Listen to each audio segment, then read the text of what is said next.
a year. And when the fracture doesn't heal with a little TLC, the pain can be needlessly unbearable. Medical reporter Glory Lyle joins us with more on the procedure that's being called a miracle. And as the population continues to age, more and more people are going to need this information. Pain medicine, braces, and bed rest. Until recently, that's about all doctors had to offer. And any patient who suffered one of these fractures will tell you it's not enough. Now a new procedure that's really quite simple is offering both help and hope for many years to come. It's been a while since you've been to Rebecca's, hasn't it? Off the elevator and down the hallway, 84-year-old Ilene Gregory is moving at a much slower pace these days, but she's moving. I can't talk about it without crying. Just a few months ago, this trip to her granddaughters would have been impossible. I laid flat on my back 2 weeks in the hospital and 2 weeks in the nursing home.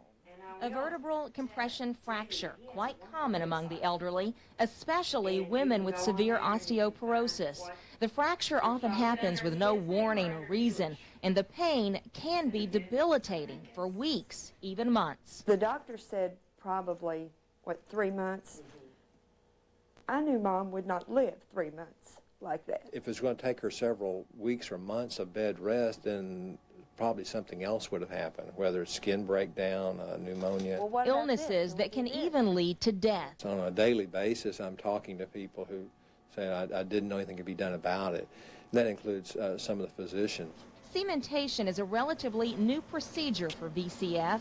Using an X-ray guided balloon catheter through 2 small incisions, the balloon inflates to help restore the collapse in the vertebra. Then a bone cement is placed in the cavity. Once it hardens, it stops the motion between the fracture fragments. It more or less glues them together and stops the motion. Stops the pain. I didn't have no pain after he'd done what he done. We didn't think she'd ever walk again. It was like a miracle. It happened. Now, that's just how we felt. It only takes about an hour under general anesthesia, and most patients go home the same day or next day. Jewish hospital surgeons are doing a couple of similar procedures using cementation, but because this is relatively new, insurance can be a bit of a problem. I know that's not any new news to a lot of people, but it will pay for most of it. Wow, that's a miracle. Ask and your a blessing. doctor. Exactly. Don't wait the 4 weeks. I mean, this family was searching for something throughout. They live in Litchfield, and it took them a while to find it. Don't wait. Great story. Well, still ahead at 5:30.